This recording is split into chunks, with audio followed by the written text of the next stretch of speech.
माँ, ये राधिका है, तुम्हारी बहू। राधिका गांव में हॉस्पिटल में नर्स का काम करती है। बस हम दोनों में दोस्ती हो गई और हमने शादी कर ली। राधिका, माँ के पैर छू। अरे चल हट नालायक। अरे मैंने क्या क्या सपने देखे थे कि तेरी शादी किसी अमीर घर में करूंगी और दहेज में लाखों रुपए लूंगी, और तू गांव की इस मामूली लड़की को मेरी बहू बनाकर ले आया। लेकिन बेटे की जिद के आगे सुनीता देवी मजबूर हो जाती है। राधिका सुनीता देवी को फूटी आंख भी नहीं भाती थी। तुम चिंता मत करो भाग्यवान, हम दोनों मिलकर अपनी बहू को इतना सताएंगे कि वो हमसे तंग आकर ये घर छोड़कर चली जाएगी। फिर हम अपने बेटे की शादी किसी बड़े सेठ की बेटी से कर देंगे, ठीक है?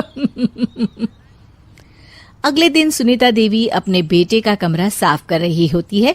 तभी बहू के सामान में उसे एक बड़ी बड़ी मूंछों वाले आदमी की तस्वीर दिखाई देती है और उसके कंधे पर एक बड़ी सी बंदूक टंगी होती है।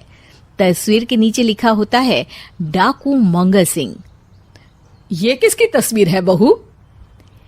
ये मेरे पिताजी की तस्वीर है। बस फिर क्या था।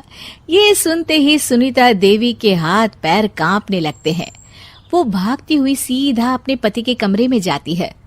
अरे गजब हो गया जी, गजब। अरे क्या हो गया भाग्यवान? हमारी बहू एक मशहूर डाकू मंगल सिंह की बेटी है। हे भगवान, अब क्या होगा? क्या कहा? डाकू मंगल सिंह? अरे मर गए रे।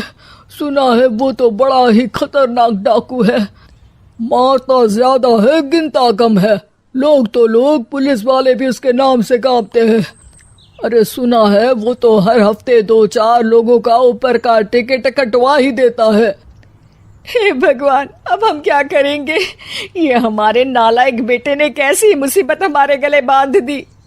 हाँ वो तो है, अगर हमने बहू को जरा भी तकलीफ दी तो उसका बाप मंगल सिंह हमें गोली से उड़ा देगा। अब जो मैं कहता हूँ उसे ध्यान से सुनो। तुम बहू से बिल्कुल घर के काम मत करवाना, और ध्यान रहे उसे किसी प्रकार की तकलीफ नहीं होनी चाहिए, समझ गई ना? और ऐसा ही होता है। अगले दिन सुनीता देवी रसोई में खाना बना रही होती है कि तभी, ये क्या माँ जी, मेरे रहते आप खाना बना रही हैं? चलिए हटिए, मैं खाना बना देती हूँ। अरे नहीं नहीं बहू, तू यहाँ क्यों आ गई? जा तू अपने कमरे में जाकर आराम कर, मैं खाना बना लूंगी। सुनीता देवी जिद करके राधिका को भेज देती है। फिर एक दिन, अरे फर्श पर कितनी धूल जमी है, माँ जी देखेंगी तो नाराज हो जाएंगी, मैं अभी यहाँ पोछा लगा देती हूँ। राधिका जैसे ही पोछा लगाने लगती है कि तभी उसके ससुर की नजर उस पर पड़ती है। बंसीलाल भागता हुआ वहां आता है। अरे नहीं नहीं बहू, तुम ये क्या गजब कर रही हो? बहू तो बेटी समान होती है और हम ना अपनी बेटियों से काम नहीं करवाते। तुम आराम से बैठकर YouTube पर किड लॉजिक चैनल की सास बहू की कहानियां देखो। वो लोग ना बहुत अच्छी अच्छी कहानियां बनाते हैं। सच? आप देखते हैं? अरे मैं तो रोज देखता हूँ। शहर की बहू तो मेरी फेवरेट कहानी है। हाँ, ये कहकर बंसीलाल पोछा लगाने लगता है।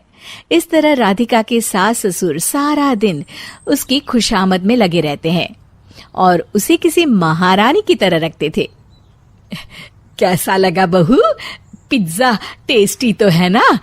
अच्छा, मीठे में क्या खाओगी बोलो तो? माँ जी, मुझे तो काजू कतली बहुत पसंद है और उसके बाद 1 गिलास लस्सी मिल जाए तो मजा आ जाएगा। ये सुनते ही सुनीता देवी अपने पति को कोहनी मारते हुए कहती है, अरे सुना नहीं बहू क्या मांग रही है? जल्दी से भागकर बाजार जाइए और सब खरीद कर ले आइए। हाँ हाँ भाग्यवान, अभी जाता हूँ। राधिका की तो 5 उंगलियां घी में थी। वो तो अपने ससुराल में मजे कर रही थी। दूसरी तरफ राधिका की सास उसके लिए कभी नई साड़ी खरीद लाती तो कभी उसके लिए नए गहने बनवा देती। फिर एक दिन डाकू मंगल सिंह अपनी बेटी राधिका से मिलने अपने आदमियों के साथ आता है। उन सबको देखते ही राधिका के सास ससुर डर के मारे कांपने लगते हैं। मर गया रे। डाकू मंगल सिंह तो सच में कितना डरावना दिखता है, ऊपर से इतनी बड़ी बंदूक लेकर घूमता है। कैसे हैं समधी जी? क्या हुआ? आप इतना घबरा क्यों रहे हैं? और आपको इतना पसीना क्यों आ रहा है? आपकी तबीयत तो ठीक है ना? जी अभी तक तो ठीक है, पर लगता है बहुत जल्द खराब होने वाली है। क्या कहा आपने? जी जी कुछ नहीं, बताइए बताइए कैसे आना हुआ। दरअसल आज आपके शहर में हमारी नाटंकी मंडली का प्रोग्राम है, तो इसी बहाने सोचा बेटी का ससुराल भी देखता चलूं। ये सुनते ही राधिका के सास ससुर हैरान हो जाते हैं। क्या कहा? आप नौटंकी में काम करते हैं? हाँ माँ जी, पिताजी डाकू की एक्टिंग बहुत अच्छी करते हैं, उन्हें तो कई अवार्ड भी मिल चुके हैं। और ये बंदूक, ये तो असली लगती है। तभी राधिका के पिताजी अपनी नकली मूंछ निकालते हुए कहते हैं, इस मूंछ की तरह यह बंदूक भी नकली है। ये तो छर्रे वाली बंदूक है, इससे तो मैंने आज तक चिड़िया भी नहीं मारी। और खोदा पहाड़ निकला चूहा। इसका बाप तो मामूली नौटंकी वाला निकला, और हम इससे डर कर बहू की नौकरों की तरह सेवा कर रहे थे। आपने सही कहा जी, इसके पीछे मेरे कितने पैसे खर्च हो गए, और काम कर करके मेरी तो कमर टूट गई सो अलग। अरे बहू, तूने अपने पिताजी के बारे में हमें पहले क्यों नहीं बताया? राधिका मुस्कुराते हुए कहती है, आपने तो कभी पूछा ही नहीं ना माँ जी।